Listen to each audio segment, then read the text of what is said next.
Thank you for staying tuned. Now, on the front burner today, we are discussing a topic that is gaining increasing relevance in Nigeria: surrogacy. As advancements in reproductive medicine continue to evolve, surrogacy has emerged as a viable option for individuals and couples facing fertility challenges. However, this practice raises important legal, ethical, and cultural considerations that must be carefully examined to ensure the protection of all parties involved. So we will be discussing on the front burner today, surrogacy in Nigeria, balancing reproductive rights and socio-cultural concerns. And our talking points will be as follows: regulation and protection, cultural and social implications, as well as reproductive autonomy and choice. But before we get to meet our discussants today on the program, we have a report, to give us a background into our first talking point. Let's quickly see that report, and then we'll be back to meet our guests and discuss. Surrogacy is a complex issue that brings together legal, ethical, and cultural considerations, particularly in countries like Nigeria, where traditional family structures and beliefs about parenthood are deeply rooted. As reproductive technologies continue to evolve, Nigeria faces the challenge of balancing reproductive rights with socio-cultural values. There are several key points that need to be addressed to ensure the practice of surrogacy is fair, just, and respectful to all parties involved. The absence of clear legal frameworks in Nigeria for surrogacy indeed creates a significant gap in the protection of all parties involved. The lack of regulation not only exposes surrogates to potential exploitation, but also leaves intended parents uncertain about their legal rights and responsibilities. Additionally, children born through surrogacy may face challenges regarding parentage inheritance rights. For effective regulation,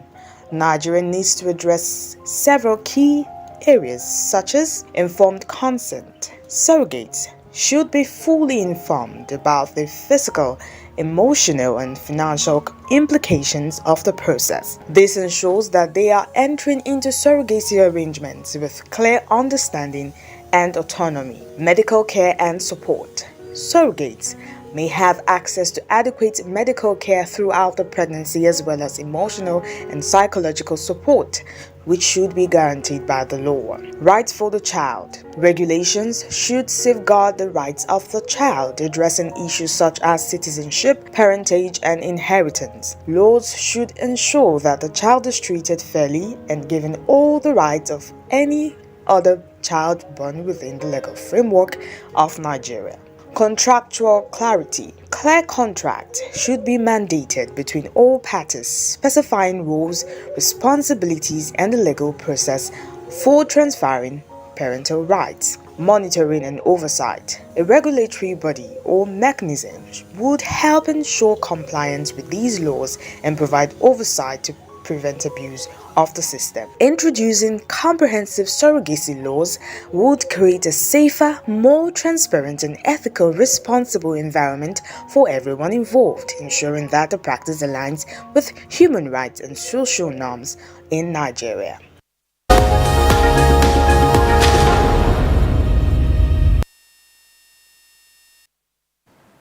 There you have it, our first report to put things in perspective, giving us a background into our discussion. Now, let's take a look at the polls. What are the people saying? What are you saying concerning this issue of surrogacy? Can we see the polls at this time? Do we have the polls? Yes, we do. Now, we ask the question, do you believe surrogacy should be widely accepted as a reproductive option in Nigeria? We have 27% saying yes, embrace surrogacy. 0% no, discourage surrogacy. While 73% says only with strict rules. So those are your thoughts. And we still expect you to, of course, join us, in the course of the discussion. You can leave your comments on our social media pages. And of course, once you see the phone lines on the screen, do well to call us. Now let's get to meet our panel. We'll look at the other polls later on, as we continue the discussion. Joining us in this discussion is Madam Ifoma George Ufot, an architect and a member of the Foundation for African Cultural Heritage, FACH, a coalition of NGOs whose main thrust is to preserve the positive attributes of African culture in modern climes. And also on set live with us is Madam Abiola J. Adewusi, a fertility support practitioner and the Director of Medbarn Agency, a consulting firm providing support services to fertility clinics and patients, including counseling, donor, and surrogate recruitment. And she is also mental health support. Abiola is the chairperson of the Fertility Support Professionals Association, that's FSPA, and the second vice president of the Association for Fertility and Reproductive Health, Nigeria. And she is also a member of ESHRE, ASRM, and AFFS. And joining us virtually is Dr. Obialumani Ide. She is a US-trained obstetrician and gynecologist with over 15 years of experience practicing in Nigeria. She is a consultant physician and NAT-Pro technology practitioner. She specializes in natural fertility care and holistic reproductive health solutions. She is co-founded Doctor Health Initiative, a 17-year-old NGO dedicated to maternal mortality reduction and medical outreach for internally displaced persons. Dr. Ide has also lobbied at Nigeria's National Assembly and spoken at the United Nations on women's health and reproductive rights. A passionate women's health advocate and wellness enthusiast, she integrates cutting-edge medical expertise with compassionate patient care, making lasting impact in reproductive health. A very, beautiful panel we have here. If we have Dr. Obialumani, is she connected to us? Once she's connected, we'll have her join us. Good morning, madams. Good morning, Sumbo. Thank you so much for being here. Thanks for having me. The last time we had Madam Ifoma virtually, yes, and we had you on set. Thank you for joining us again. And we thought that this discussion, what we started the last time, we need to put it at a particular point where people can come to get information. That is what really, really what we're trying to drive. Give people the right information for them to make informed decisions, when it comes to issues of infertility or fertility, the case may be, and then, of course, surrogacy. So I want to start with Abiola. Thank you very much. Now, we just saw that report, and that report gave us an overview concerning the talking points about surrogacy in Nigeria. Now, we know that presently in Nigeria, there are no legal, legal considerations or whatsoever for surrogacy. Now, what do you think are the currently the legal gaps that exist in Nigeria's, surrogacy landscape? Even though it's not there, but then again, how do you think this is already crossing the line when it comes to surrogacy? We've seen situations happen where, particularly maybe surrogates and the parent, they sign, and at the end of the day, whatever the contracts were, they were not, agreeing to that. So can you talk to us a bit about that? Yes, thank you very much for having me again. It's indeed a pleasure to be here. Surrogacy in Nigeria, as we know, is not legislated yet. There are no laws guiding surrogacy as a form of treating fertility. However, the fertility treatment itself is legal. So, as we all know, surrogacy dates back to biblical days. And back in the days, it's called traditional. These days, it's called gestational. Because of the technology that we have now, you don't have to have a man meet with the woman before conception happens. It can be done in the lab and put into a surrogate. So there is no coming together of the man and the woman in question. As in the surrogate. As in the surrogate. Yeah. So it's completely the embryos or the gametes of the intended parents going into the surrogate to be a host to the baby. And I just want to say, since we're talking about legislation, in Nigeria, since I want to say maybe 2015, 2016, when Honorable Tejo was the Senate Chair on medical, he has been trying hard to push for a bill to go through on ART in general, because these days, the truth is, surrogacy should not happen without ART.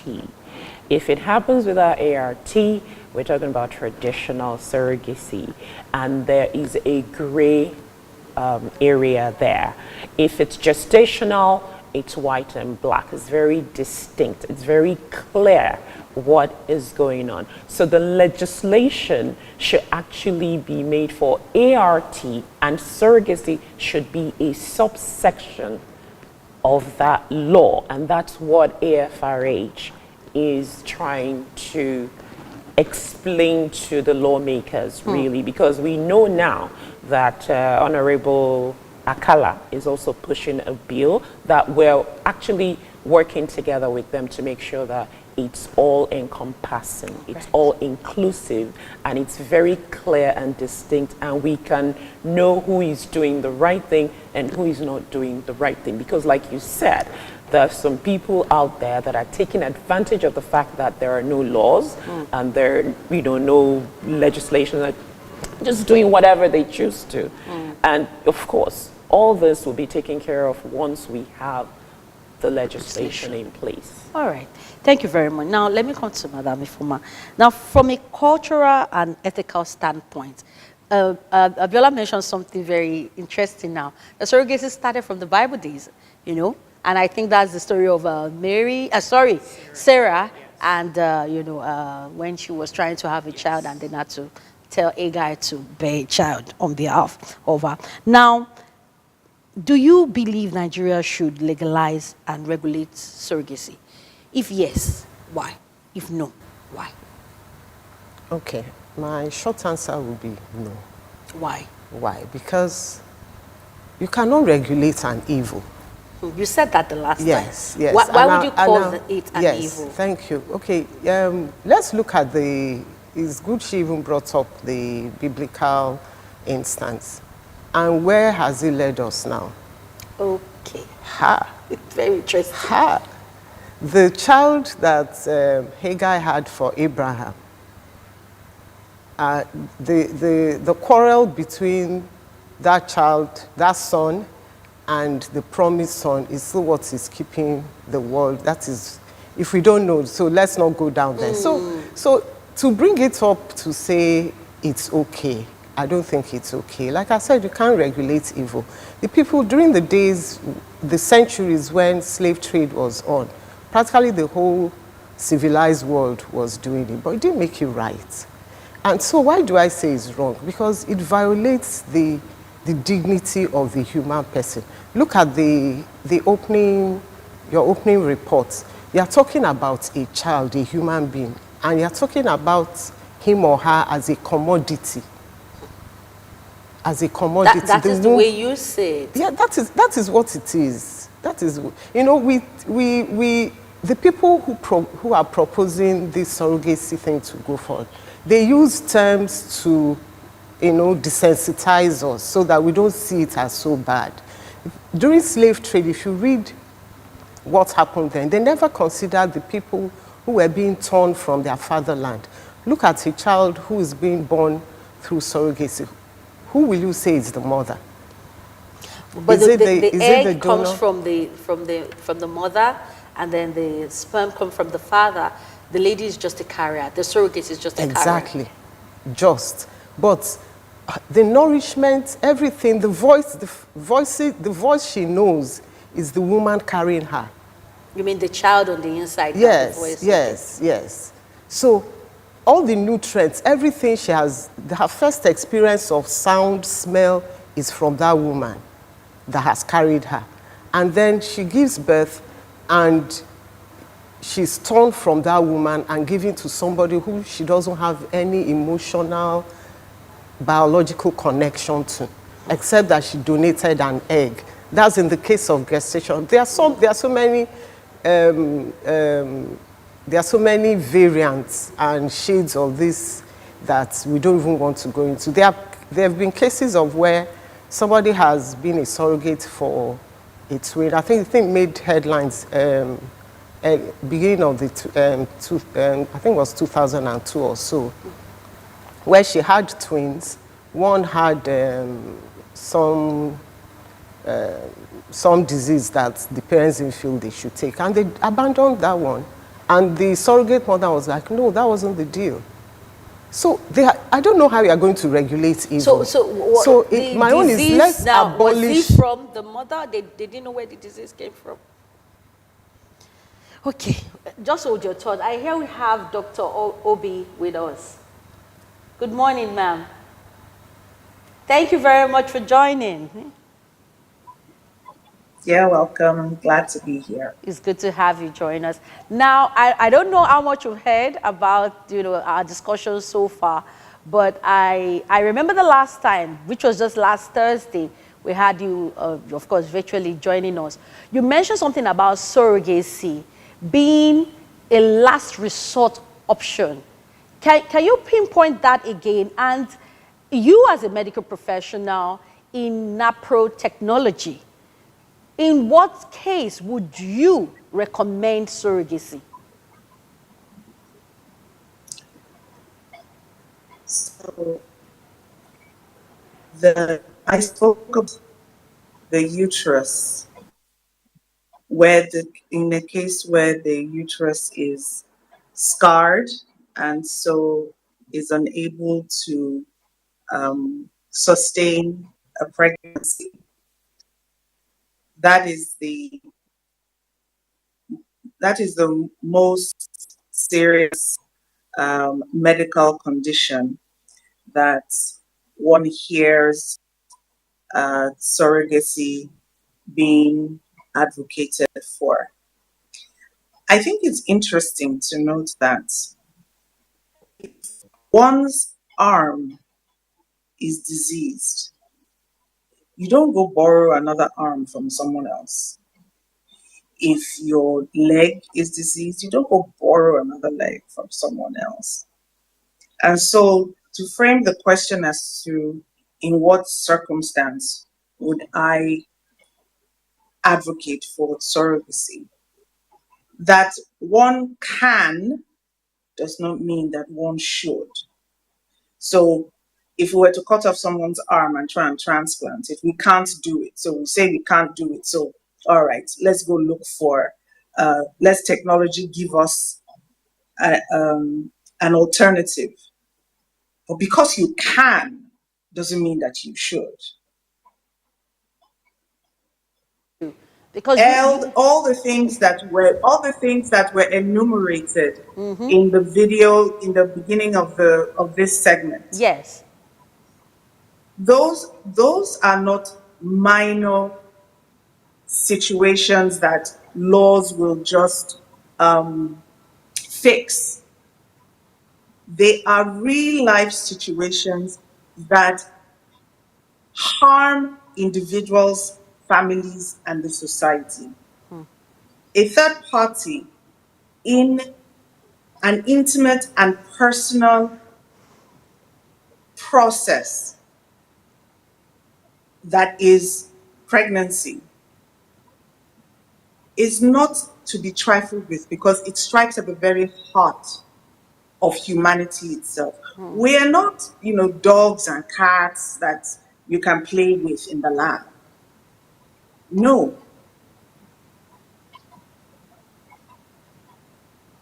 Okay. Now, so to answer your question, okay. there is no scenario in which I would advocate for surrogacy. Wow. Okay.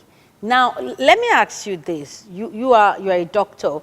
Madam Ifoma just mentioned that there was a case where, of course, there was an agreement. The surrogate mother carried a set of twins, and one came out, not too good, diseased. And the parents abandoned the baby. Now, my question is this. How did the disease come about? Do you have an idea? Why would one of the child, be diseased and, in that situation? It's quite, for me, I think it's a gray area. Where is the disease coming from? Is it from the parents, that donated, the parent that it took the sperm and the egg from? Or is it from the carrier, the surrogate mother? How does this really happen, Human reproduction is not as efficient as people seem to think it is. It's the reason why miscarriages take place. It's the reason why you have stillbirths. More than 70% of pregnancies that are conceived end up miscarrying. Now, the graph between those who miscarry and those who are born live and healthy, in between are those in which there are congenital anomalies. That is, the pregnancy was abnormal, but it was not so abnormal that it caused the miscarriage. Most miscarriages are a result of an abnormality that is so severe that the pregnancy is miscarried.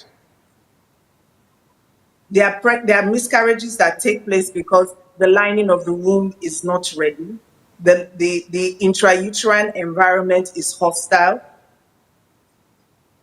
But those that have to do with the embryo itself are because the two gametes that have met, the egg and the sperm, the combination of that egg and sperm, either at fertilization or as it is growing, has genetic problems that make it incompatible with life. Now, when a man and a woman who are married are going through their family building, they take these processes as part of what they have to do to get children. If they get pregnant and there's a miscarriage, they support themselves. Everything is, they try again. If they get pregnant and the baby is fine, goes to 9 months and delivers, hooray.